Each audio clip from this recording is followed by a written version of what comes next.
Salam damai Tuhan kita Yesus Kristus selalu beserta kita.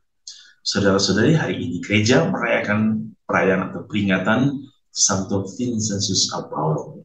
Ya tentu kita sudah tahu bahwa di Indonesia, saudara-saudari kita kongregasi misi CM yang mengambil spiritualitas Santo Vincentius Paulo. Kita memberikan rasa hormat kita kepada saudara-saudari kita yang telah hidup di dalam spiritualitas Santo Vincentius.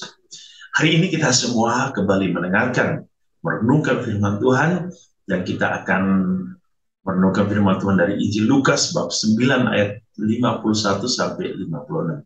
Mari kita semua mendengarkan firman Tuhan. Inilah Injil suci menurut Lukas. Ketika hampir genap waktunya Yesus diangkat ke surga, ia mengarahkan pandangannya untuk pergi ke Yerusalem. Dan ia mengirim beberapa utusan mendahului dia. Mereka itu pergi lalu masuk ke suatu desa orang Samaria untuk mempersiapkan segala sesuatu baginya. Tetapi orang-orang Samaria itu tidak mau menerima dia karena perjalanannya menuju Yerusalem.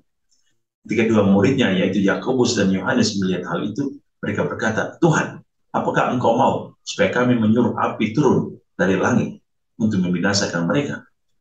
Tetapi ia berpaling dan menegur mereka. Lalu mereka pergi ke desa yang lain. Demikianlah sabda Tuhan. Terpujilah Kristus. Saudara-saudara yang dikasihi Tuhan, kisah hari ini sesungguhnya mau menyampaikan kepada kita satu perjalanan Yesus. Ya.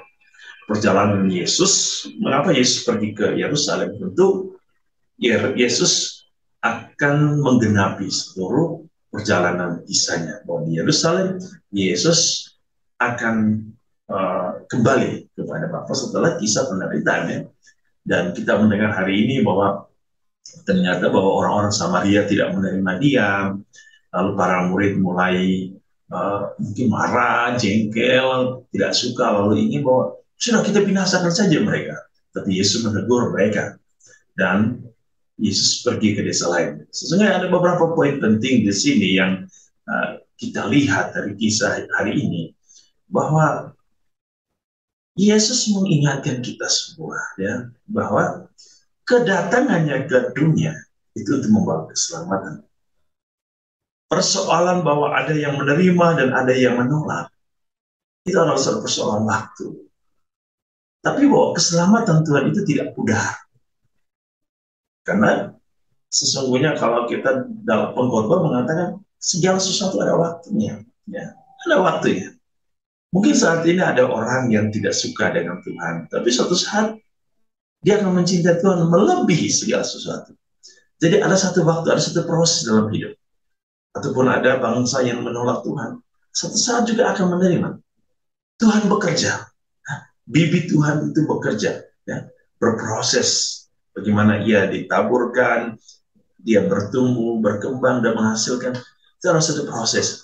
Maka Yesus hari ini menegur para murid supaya jangan melakukan hal-hal yang mungkin kalau kita katakan hal bodoh dalam hidup kita. Mungkin ada orang yang membenci kita saat ini. Jangan melawan, jangan melakukan dendam atau pembalasan. Segala sesuatu ada proses. Mungkin orang-orang ini nanti adalah menjadi teman sejati kita. Orang-orang ini akan menolong kita dalam penderitaan.